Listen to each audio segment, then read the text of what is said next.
Sot ne kemi një urgjencë kombëtare që nuk i lë gjë mangut urgjencave të vendeve të tjera. Nuk i lë gjë mangut, por a ka hyrë ndonjëherë kryeministri në urgjencën e QSOT-s në një ditë normale pune dhe pa lajmëruar se do të shkojë? Për këtë dyshojmë shumë, ndaj për ta informuar sa më mirë zotin kryeministër, bëm një vëzhgim disa ditor, duke u përpjekur të sjellim sadopak fragmente të asaj se çfarë ndodh brenda atyre mureve.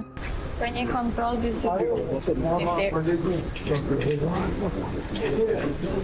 Sa po afrohemi, përveç një numri të madh personash, brenda dhe jashtë ambienteve të urgjencës, gjëja e parë që arrim të dokumentojmë është ky zotëri që mbi kokë ka një infermiere dhe një mjeke, e cila po e viziton mbi krevatin me rrota të nxjerr nga autoambulanca mu në mes të korridorit, sepse me shumë qas nuk ka vendet e lira për ta sistemuar në një dhomë. Ndërkohë në një tjetër korridor janë pozicionuar dy pacient, njëri prej të cilëve është duke qëndruar shtrirë, e ndërsa i është vendosur një kateter i improvizuar me një bidon ujë plot me urinë, ndërsa tjetri po qëndron ulur në pritje për të marrë asistencë nga personeli. Në një tjetër korridor qëndron një tjetër i moshuar në karrocë, i shoqëruar nga një e afërme, edhe ai në pritje të mjekut.